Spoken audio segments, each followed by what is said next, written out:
Hey robot fans, and in today's video I'm doing a review of the ShineBot W450 from iLife. It is a mopping robot.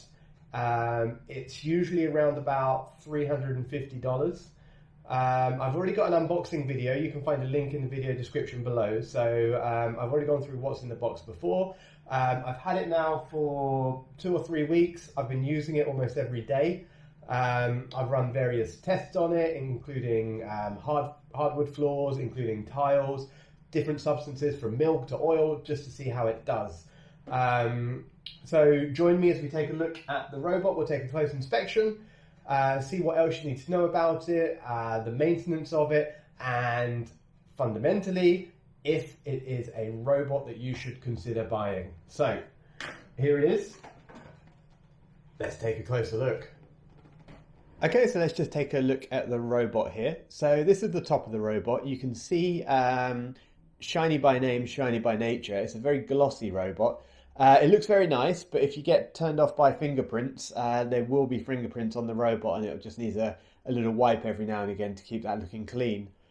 You can see a couple of buttons there. To the left we've got a mode button, and to the right we've got the clean and the power button. So these are for manual controls if you're not using the app or the remote. Much easier with either of those, but it can be controlled straight on the robot as well.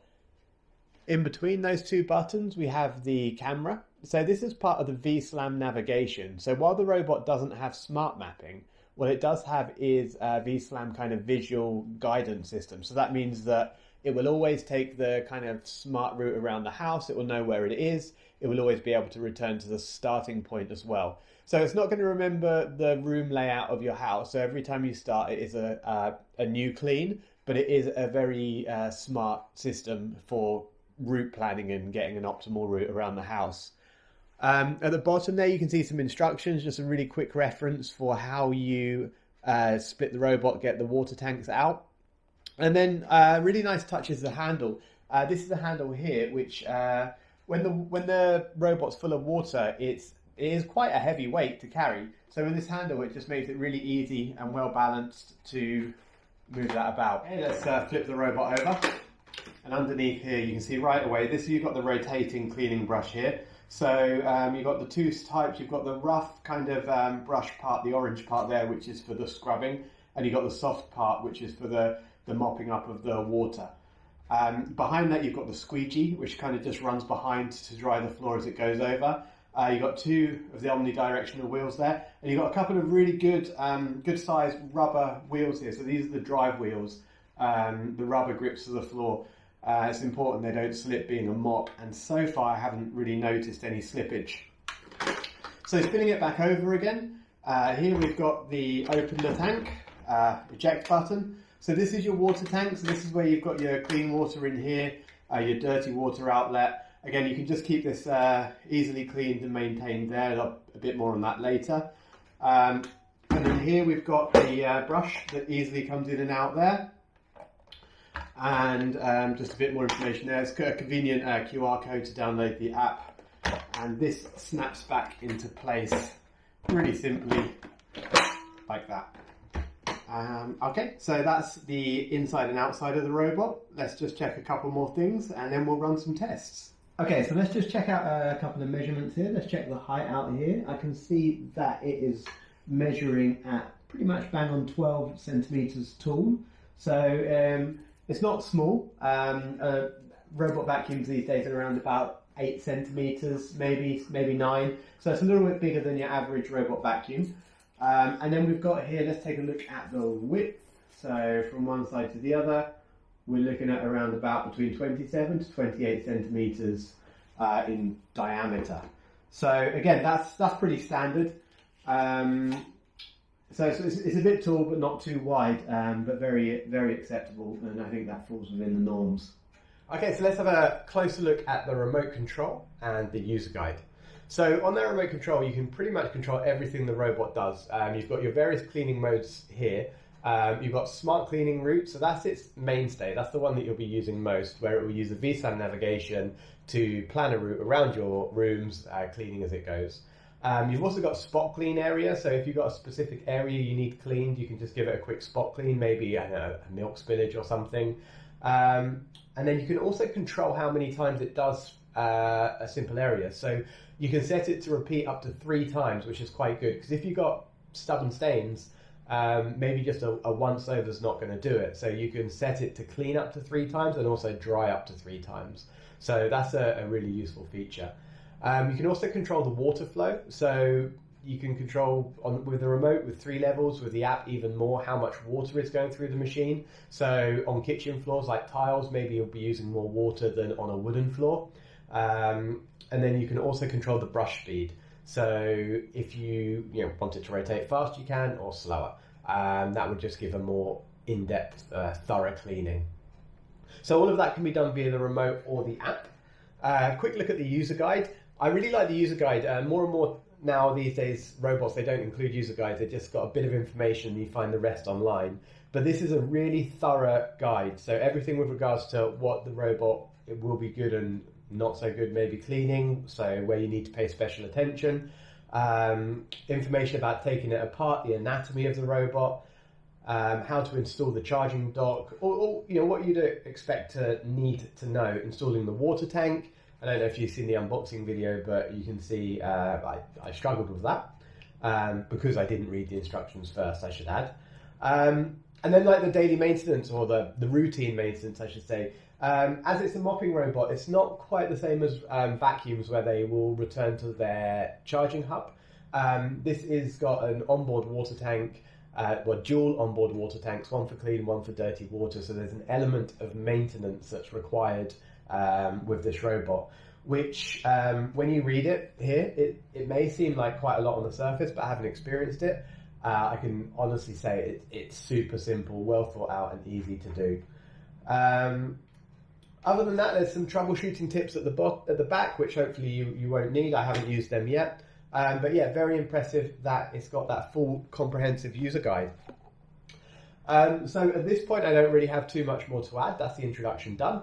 You're probably bored of listening to me by now. So let's have a look and get on with some tests and see how the ShineBot performs.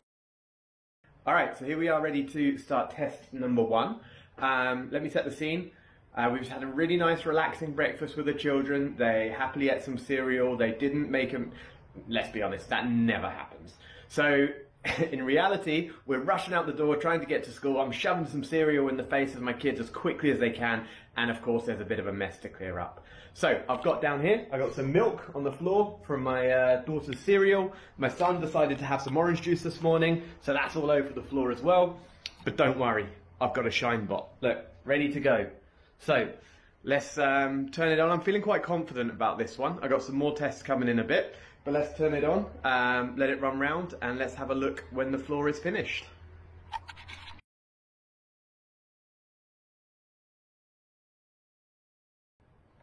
A few seconds later, obviously a time lapse, let's have a look. The milk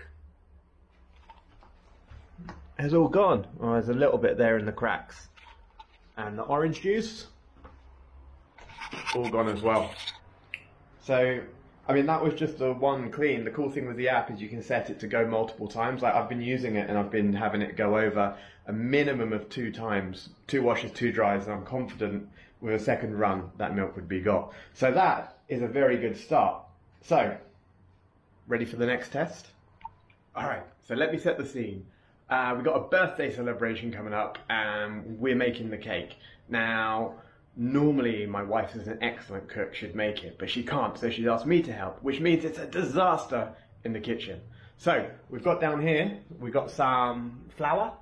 Now normally I would probably do that with a robot vacuum first, but let's see how it can do. And my personal favourite, we've got an egg. Who doesn't love an egg that just flies out of the fridge at you? You try to catch it, you drop something else. Next thing you know, eggs on the floor. Excellent.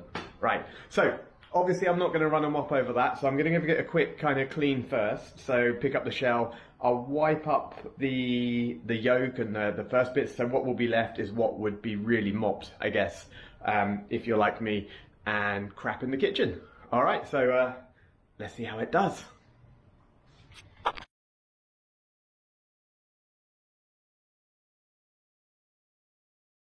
I should have thought this test through before I dropped the egg.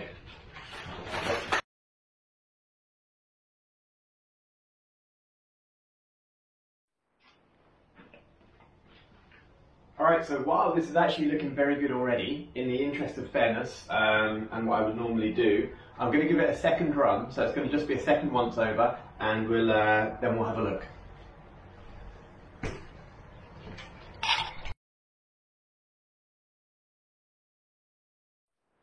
Okay, so how did we do from our baking mayhem? So let's have a look. For the flour, I can see there is some in the cracks here, but that's going to be very difficult for a mop to get out. And I think, is that flour there? Yeah, flour there. That's going to be quite a bit there. So it's not too good on flour. As I did say at the beginning though, I'd probably go with a robot vacuum over a mop to clean up flour anyway, or probably just clean it up myself. How about the egg? Now the egg, sorry, but that is excellent. Look, there's nothing there at all. It's got all of that grotty, dirty, stinky egg up off the floor. So that's very impressive actually. On the whole, with the baking clean, yeah, I'm very impressed by that. With the flour, as I say, could be a bit better. It's got in the cracks, but that's kind of expected. Let's see how we get on with test 3, shall we? The third and final test. Okay, so before I do my final test, I just wanted to give it a quick clean, because as per the manufacturer's recommendation, you're meant to give it a little bit of maintenance after every clean. You need to empty the tank, you need to give it a quick once over, a wipe, rinse the roller brush. The way you use it, you're normally going to be mopping kind of larger areas, so you're doing a lot at a time. It's not actually that much work, as I'm going to show you now.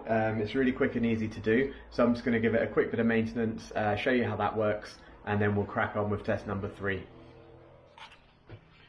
Alright, so we just take it out of the dock, we press the button here to open it up. You can sit back over there. Start charging. Thank you. First of all, we empty the dirty water, so this is what we've just cleaned up off the floor right now. And then we also, it says when you're storing it, don't store it full. So we would empty this water here as well, but because I'm about to use it again, I'm not going to empty that now. But you would empty that, you can pull the filter out, you can push here, and you give that tank a quick wash in there as well. So we'll give the filter a quick rinse, pop that back in there. It's a really simple quick rinse like that. You just give this a little wipe here, clean there, and then that's literally it for that part. So that part's there. The other thing we need to do is remove the brush. You see how easy that comes out? We would just give it a quick rinse, run under the tap, shake it off, pop it back in here. We would put clean and dry. I mean, you'd leave them out to dry maybe if you want, or pop that back on there, and that's it. That's all you need to do, and it's ready to be stored, or in my case, used again. Okay, so third and final test. Let me set the scene. Not completely turned off by the disgrace of the kitchen I made while making a cake. I've now been asked to cook dinner. So what I'm going to do is I'm going to cook a really nice Spanish omelette.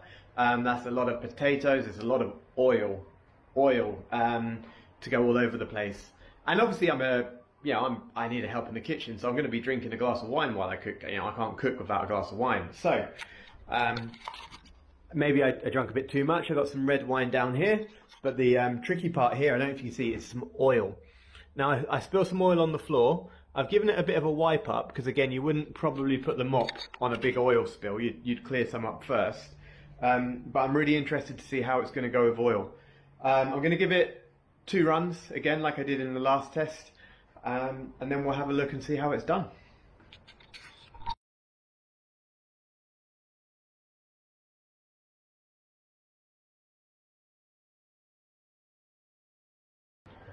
Alright, so that's the oil test done.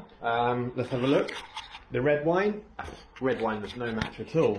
But let's have a look where the oil was. The oil, I mean, there's some water, obviously, just where it's drying, but there is absolutely no oily residue here whatsoever, and I'm genuinely surprised by that. I thought it would struggle with that, but overall, I'm very impressed by what this little mopping robot is doing. So let's have a look at the app. Come in, have a look. Okay, so a nice touch in the user manual here, we've got QR codes to download the app nice and quickly and easily. It's quite common these days, but it's nice. It saves a lot of searching in the App Store for hundreds of apps to find the right one, and you know you've got the official app as well, as opposed to possibly a fake one. So connecting the Wi-Fi and the mop is very easy. So there's a Wi-Fi button on there, you press it, it gives you voice instructions, you tap your router password into the app, and just magically it happens. I know some robots can be a bit tricky to get the connection going, but I had no problems with this whatsoever, which was really, really nice. So once you've connected the robot to the Wi-Fi, this is the app. You'll follow the steps to make sure you get to the right one. We can press it to go into the robot and its history. This was the last clean I did. So if you go up to the menu here, you can see a cleaning history of all of the cleans that you did. There's warnings if it got interrupted, or you've got a tick to say if it was completed as expected. You can also do some really cool settings here. So you can set your water usage in a real simple slider. So I generally have 100% in the kitchen, but down to 30% on the wooden floors. So it just controls that flow of water, so you're not going to saturate floors that don't need to be. Likewise, travel speed. If you want to do a quick clean, you can whack it up to 100%, or if you want to do slow and careful, you can put it straight down. And again, brush speed, so how fast you want that brush to rotate. So with those three settings, you can actually really customize your clean for different areas of the house, which I really, really like about this vacuum. There are a few other settings like help search for your robot, volume of the voice control, and a few other bits and pieces there as well. The other thing you can do here is the zone cleaning. So if I hit zone cleaning, you can see here it can mark a zone around the robot, and you can position that where you want, and it will just go ahead and clean that specific zone. But what I'm going to do here is I'm going to set up my cleaning for my front room here. So this is another thing as well, the cleaning plan, so you can set the frequency. So I'm going to have it go around twice, I'm going to have it dry twice, hit save. As you can see, the voice alert confirms that they've received that command. And then you just hit start. And there we go, the robot is up and running. Okay, so I hope you enjoyed the video so far and you've learned a few little bits of useful information about the ShineBot W450. Before I wrap this review up, I just want to talk about a couple of extra bits and pieces that we haven't addressed yet. First of all, the battery life. Now, the battery life, in my experience, has been around about 90 minutes. So it's okay for smaller flats, maybe 90 at a push 100 square meters. Larger flats or houses you might be struggle with to get everything done in one go, but again that does depend on the settings you use. So if you've got your brush speed higher or you're cleaning and drying 2 or 3 times, obviously you're not going to get as much done as if you just do it once on fast. So there'll be an element of trial and error in getting what's best for your house. Well, on battery for charge, it takes around between 3 to 4 hours to go from empty to a full charge. So again, if you do need to use more than one full battery life in your house, just bear in mind there's a long charging time in between cleans. Next, I want to just talk about corners. It struggles in corners. It's the same as every robot vacuum does. As much as they say they don't, corners are difficult for robots. You can see here the way the mop is the brush there, it doesn't reach the corners, so it's always going to struggle with that. The way I'm finding it is it's very good for day-to-day mopping, but as with robot vacuums, it won't completely remove the need for a little manual kind of top up here or there. So it's not going to be completely get mopping out of your life, but it will do a very good job day to day, which is pretty much what I expect from most robot vacuums anyway, so there's no reason a robot mop shouldn't be any different. Another thing I would have liked to have seen in it is it's a bit smarter with regards to smart mapping or return to home. It would be great if it could dock, because when it stops it does often drop some water where it finishes. So for the kitchen, for the tiles, it's not too bad because that can really be cleaned up quite easily. But on wooden floors, if you let puddles of water sit for a long time, it can damage the floors. So I wouldn't want to leave it cleaning my wooden floors while I'm out for the day. As I said, kitchen, not a problem. If it had like a return to home thing, then that would solve that problem. But obviously the dock, as you can see here, is quite deep, so it wouldn't be able to get into the dock anyway, so there would need to be some design changes there. The dock itself, when it's docked, is great because it acts like a drip tray, so you don't have to worry about those drops of water. But as I say, when it finishes on a wooden floor, you do kind of want to grab it as soon as you can after it's finished to avoid any risk of drops just sitting on your floor. So the way I'm using it is I just do one room at a time. So I'll set it to clean and dry twice in one room. When it's finished, it will let me know, and then I'll just move it to the next one, the next one, the next one. Although that's not fully automated, for my flat and my wooden floors and the fact that I'm working from home, I find that is actually the best way it suits me. If you have kind of a more open plan flat, you might be able to have everything going in one go, and because it does return to the start point, if you start it in the kitchen on a tiled floor rather than wooden floor, it will make its way back, so the drips won't be an issue. So it can do the whole flat in one go. Personally, I like to do it room by room, and I still find it really good that way. So that's completely up to you how you use the robot. Another thing is, as we saw at the beginning of the video, it's quite tall, so it might not go under sofas or some lower beds. Again, for my house, that's not much of a problem, but if you're looking for something to go under furniture, just make sure you measure the gap, how tall your furniture is, and remember this robot is 12 centimeters tall, so ideally you want 12.5 to 13 centimeters clearance on your furniture for it to go underneath. Aside from the height, also the noise, I haven't actually managed to measure the noise myself, but based on research, it's around about 65 decibels, and that feels about right. I have it generally cleaning in a different room. I wouldn't have it cleaning while I'm watching TV. It would be a bit loud for that. But I've never really felt it as intrusive. When I'm in a different room, I haven't heard it going. So the noise level's fine. Okay, so let's wrap this up. Is this robot for you? So the fact is, you're watching this video, it means you're looking for a mopping robot. I would say yes. There's nothing really about this robot that I don't like, and I would happily say it's one of the best mopping robots that you can buy at the moment. A lot of people would like to buy a vacuum mop combo. Personally, I'm not a fan of those. While the vacuuming is good, the mopping is always a little bit underwhelming. There's a few that are kind of starting to break that trend a bit now, but what you have here is a specific device for mopping. It's got the clean water and the dirty water tank. It's got a rotating brush to lift the dirt off the floor. It's designed to mop, and that's what it does. At the price point of around $300 to $350, I can't think you'll find a better option on the market right now. So to wrap everything up, if you want a mopping robot, I really think you're going to be happy with the ShineBot W450. Gets a big thumbs up from me, and I hope you enjoy it if you buy it too. Let me know what you think. If you've got any questions about the robot, feel free to drop them in the comments. I'll answer them. This is my kind of new channel. I've had the Little Robot Shop website for a while. I've just started breaking into YouTube, so I hope you've enjoyed the video, and I hope that I've answered a few questions. If you've got anything that I've maybe missed and you'd like to see in future reviews, feel free to drop them in the comments. I'm open to constructive criticism, how I can improve, what I can do to get better. Also open to compliments if you enjoyed it. Other than that, thank you very much for watching, and I hope to see you on my channel again sometime soon. Thank you very much.